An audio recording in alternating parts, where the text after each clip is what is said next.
Hello friends, હું સ્મિતા લીંબર. તમારું સ્વાગત છે મારી ચેનલમાં. આજે હું તમારી સાથે શેર કરીશ અમદાવાદ સ્ટાઇલ વડાપાઉંની રેસિપી. તો આ વડાપાઉં બોમ્બે સ્ટાઇલ વડાપાઉંથી થોડા અલગ હોય છે અને તેને બટરમાં રોસ્ટ કરીને સૂકી ચટણીથી કોટ કરવામાં આવે છે, જે સ્વાદમાં થોડા સ્પાઇસી અને એકદમ ટેસ્ટી લાગે છે. સાથે વડાપાઉંનું વડું એકદમ ટેસ્ટી મસાલા સાથે બનાવીશું અને તેની ગ્રીન ચટણી પણ બનાવીશું. તો એકવાર જરૂરથી ટ્રાય કરશો અમદાવાદ સ્ટાઇલ વડાપાઉં. તો ચાલો વડાપાઉં બનાવવાનું શરૂ કરીએ. રેસીપી શરૂ કરતાં પહેલાં જો તમે ચેનલ પર નવા હોય તો ચેનલને જરૂરથી સબસ્ક્રાઈબ કરી લેશો અને બાજુમાં આપેલ બેલ બટન પ્રેસ કરવાનું ભૂલશો નહીં. વડાપાઉં બનાવવા માટે સૌથી પહેલાં આપણે તેની સૂકી લાલ ચટણી રેડી કરી લઈએ. જેના માટે મેં આ 1 વાટકી જેટલા સિંગદાણા, 2 સૂકા લાલ મરચાં, 2 ચમચી જેટલું કાશ્મીરી લાલ મરચું અને 1 વાટકી જેટલું ટોપરાનું ખમણ અને 8 થી 10 કળી જેટલું લસણ લીધું છે.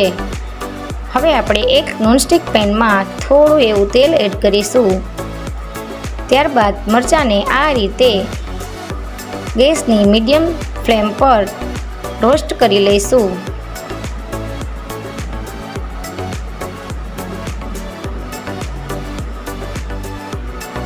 મરચાં રોસ્ટ થઈ જાય ત્યારબાદ તેને પ્લેટમાં કાઢી લઈશું. ત્યારબાદ આ રીતે લસણની કળીને પણ રોસ્ટ કરી લઈશું. હવે આપણે સિંગદાણાને પણ આ રીતે એડ કરીને 2 મિનિટ માટે રાખીને એક પ્લેટમાં કાઢી લઈશું.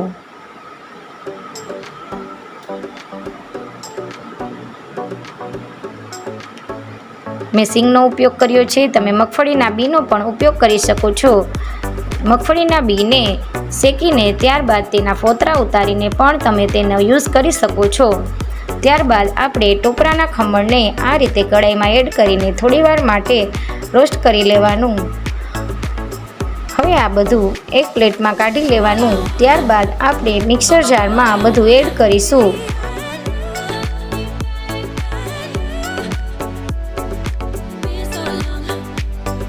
ત્યારબાદ તેમાં 2 ચમચી જેટલું કાશ્મીરી લાલ મરચું અને 1 ચમચી જેટલું મીઠું એડ કરીને તેને પીસી લેવાનું. તમે જોઈ શકો છો વડાપાઉંની સૂકી ચટણી રેડી થઈ ગઈ છે. હવે આપણે તેની ગ્રીન ચટણી બનાવી લઈએ.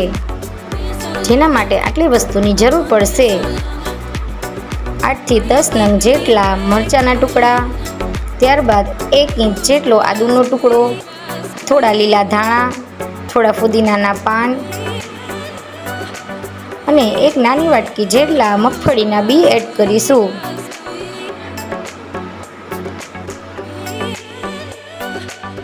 ત્યારબાદ 1 મોટી ચમચી જેટલું મીઠું એડ કરવાનું છે.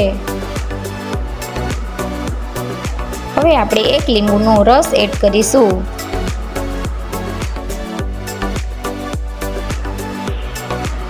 હવે આપણે તેને મિક્સર જારમાં પીસી લઈશું. અધકચરી પીસાઈ જાય ત્યારબાદ આપણે તેમાં આ રીતે 2 જેટલા આઈસ ક્યુબ એડ કરીશું, જેથી ચટણીનો ગ્રીન કલર એકદમ સરસ જળવાઈ રહેશે. ત્યારબાદ તેને પીસી લેવાનું. તમે જોઈ શકો છો આપણી વડાપાઉંની ગ્રીન ચટણી પણ રેડી થઈ ગઈ છે. હવે આપણે તેનો મસાલો રેડી કરી લઈએ. જેના માટે મેં આ એક કઢાઈમાં 2 ચમચા જેટલું તેલ એડ કર્યું છે. તેલ ગરમ થઈ જાય ત્યારબાદ તેમાં 1 ચમચી જેટલી રાઈ, અડધી ચમચી જેટલું જીરું, થોડા મીઠા લીમડાના પાન, 1/4 ચમચી જેટલી હિંગ બધું એડ કરીને ત્યારબાદ આદુ, મરચાં અને લસણની આ રીતે મેં પેસ્ટ રેડી કરીને રાખી છે. વડાપાઉંના મસાલામાં લાલ મરચું પાવડર એડ કરવાનું નથી, તેથી આદુ, મરચાં અને લસણનું પ્રમાણ થોડું વધારે રાખવાનું છે, જેથી મસાલાનો ટેસ્ટ એકદમ સારો આવશે. ત્યારબાદ બધું એડ કરીને મિક્સ કરી લેવાનું. હવે આપણે તેમાં અડધી ચમચી જેટલી હળદર એડ કરીશું.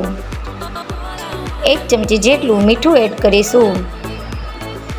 1 ચમચી જેટલો ધાણા જીરું પાવડર એડ કરીશું. 1 ચમચી જેટલો ગરમ મસાલો એડ કરીને બધું બરાબર રીતે સાતળી લેવાનું. બધું 1 થી 2 મિનિટ માટે સાતળી લઈને ત્યારબાદ મેં આ 5 નંગ જેટલા બટેટાને બાફીને રેડી કરી રાખ્યા છે તે એડ કરીશું.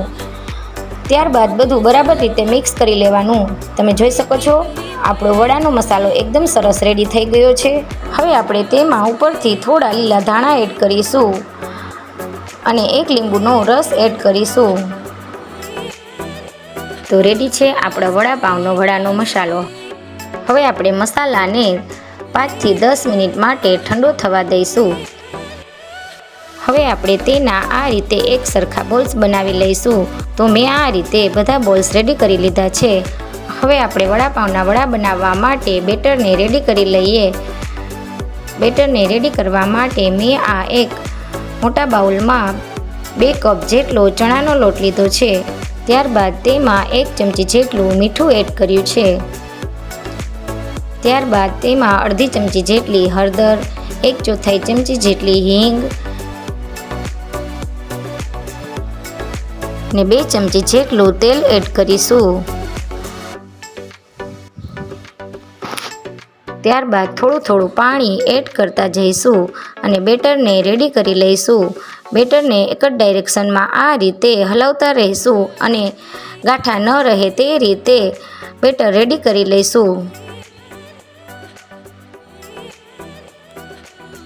તો વડાપાવનું બેટર આ રીતે રેડી કરી લીધું છે. હવે આપણે તેમાં 1/4 ચમચી જેટલા ટાટાના સોડા અને થોડો લીંબુનો રસ એડ કરીશું. ત્યારબાદ આ રીતે એકદમ સરસ ચલાવી લેવાનું. તમે જોઈ શકો છો આપણું એકદમ સરસ બેટર રેડી થઈ ગયું છે. હવે આપણે તેના વડા બનાવી લઈએ. જેના માટે મેં તેલને પહેલેથી જ ગરમ થવા માટે રાખી દીધેલું હતું. હવે આપણે આ રીતે વડાને લોટમાં કોટ કરીને તેલમાં એડ કરીશું. તમે જોઈ શકો છો આપણા વડા એકદમ સરસ રીતે તળાઈ રહ્યા છે. વડાને થોડા લાઇટ બ્રાઉન કલરના થાય ત્યાં સુધી તળી લેવાના છે. તમે જોઈ શકો છો વડાનું પણ એકદમ સરસ બન્યું છે.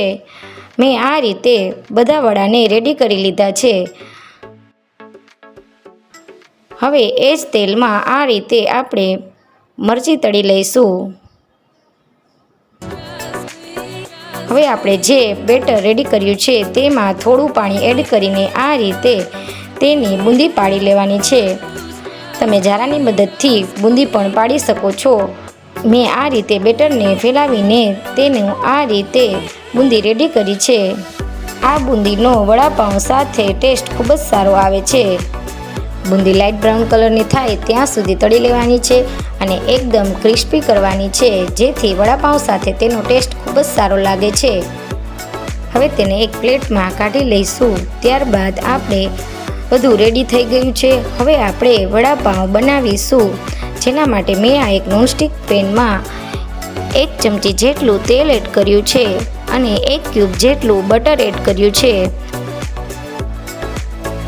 બટર મેલ્ટ થઈ જાય ત્યારબાદ આપણે જે સૂકી લાલ ચટણી રેડી કરીને રાખી છે તે એડ કરવાની છે. ત્યારબાદ પાઉંમાં આ રીતે વચ્ચેથી કાપા કરીને પાઉંને મસાલામાં કોટ કરી લેવાના છે. આ રીતે પાઉંને બટરમાં કોટ કરવાથી બટરનો સ્વાદ ખૂબ જ સારો આવે છે. હવે આપણે આ રીતે તેને પલટાવીને ઉપરથી તેમાં લીલી ચટણી આ રીતે લગાવી દઈશું. ત્યારબાદ તેમાં વચ્ચે આ રીતે વડું મૂકી દેવાનું. હવે આપણે ફરીથી થોડું બટર એડ કરીને બંને સાઈડ આ રીતે પલટાવીને પાઉંને શેકી લઈશું. આ રીતે અમદાવાદ સ્ટાઇલ વડાપાઉંમાં બટરનો સ્વાદ એકદમ સરસ આવે છે. તો આ રીતે મેં બંને સાઈડથી પાઉંને બટરમાં શેકી લીધું છે. તો તૈયાર છે આપણા અમદાવાદ સ્ટાઇલ એકદમ બટરી એવા વડાપાઉં. તો તમે આ રીતે વડાપાઉં જરૂરથી બનાવશો, જે ટેસ્ટમાં ખૂબ જ સારા લાગે છે. હવે આપણે તેને સર્વિંગ પ્લેટમાં કાઢી લઈશું.